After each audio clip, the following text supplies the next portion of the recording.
शीर्षक सच्ची मित्रता की ताकत। एक बार की बात है, एक घने जंगल में दो दोस्त रहते थे। एक हिरण जिसका नाम था चंदन और एक खरगोश जिसका नाम था मोती। चंदन तेज दौड़ सकता था और मोती बहुत चालाक था। वे दोनों हमेशा साथ खेलते, खाते और एक दूसरे की मदद करते थे। एक दिन जंगल में एक भूखा शेर आ गया। शेर ने दूर से चंदन और मोती को देखा और सोचने लगा कि आज उसका अच्छा भोजन होगा। शेर धीरे धीरे उनकी ओर बढ़ने लगा। मोती ने शेर को आते हुए देख लिया और तुरंत चंदन को सचेत किया। चंदन घबरा गया और बोला, मोती, मैं तेज दौड़ सकता हूं, लेकिन तुम क्या करोगे? शेर तुम्हें पकड़ लेगा। मोती मुस्कुराया और बोला, चिंता मत करो, मेरे पास एक योजना है, तुम मेरे साथ आओ। दोनों ने मिलकर एक गहरा गड्ढा खोदा और उसके ऊपर पत्तों से ढक दिया ताकि शेर को दिखाई न दे। इसके बाद वे दोनों शेर को चिढ़ाने लगे और उसे अपनी ओर बुलाने लगे। शेर गुस्से में उनके पीछे दौड़ा और सीधा उस गड्ढे में गिर गया। शेर गड्ढे में फंस गया और बाहर नहीं निकल सका।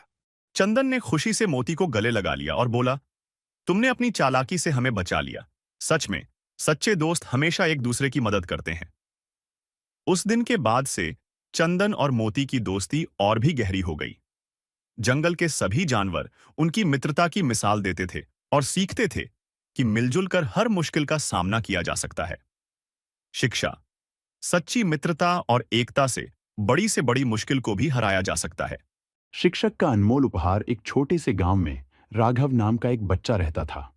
वह बहुत होशियार और मेहनती था, लेकिन उसका स्वभाव थोड़ा चंचल था। वह हमेशा अपने दोस्तों के साथ खेलता रहता और कभी-कभी स्कूल की पढ़ाई को भी नजरअंदाज कर देता। राघव के शिक्षक शास्त्री जी बहुत सख्त और अनुशासन प्रिय थे। वे हमेशा राघव को समझाते कि पढ़ाई बहुत जरूरी है और उसे जीवन में सफल होने के लिए कड़ी मेहनत करनी चाहिए।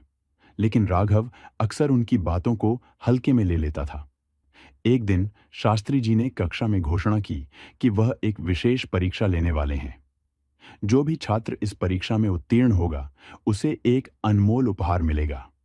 राघव ने सोचा कि उपहार पाने का यह अच्छा मौका है और उसने पूरी मेहनत से पढ़ाई की। परीक्षा के दिन राघव ने अच्छे अंक प्राप्त किए और प्रथम स्थान प्राप्त किया। शास्त्री जी ने उसे कक्षा के सामने बुलाया और उसे एक सुंदर सी किताब भेंट की। राघव ने आश्चर्य से पूछा, गुरुजी, क्या यही अनमोल उपहार है? शास्त्री जी मुस्कुराए और बोले, हाँ, यह किताब नहीं, बल्कि यह ज्ञान है जो तुम्हारे जीवन को अनमोल बना देगा। यह उपहार तुम्हें जीवन भर मार्गदर्शन करेगा। राघव ने गुरुजी की बात को समझा और उनके उपदेश को हमेशा याद रखा। उसने मेहनत से पढ़ाई की और आगे चलकर एक सफल व्यक्ति बना। उसने समझा कि शिक्षक का सबसे बड़ा उपहार उनका ज्ञान और मार्गदर्शन होता है, जो जीवन को सच्चे अर्थों में संवारता है। शिक्षा। शिक्षक का मार्गदर्शन और ज्ञान हमारे जीवन का सबसे बड़ा उपहार होता है, जिसे हमें सहेज कर रखना चाहिए।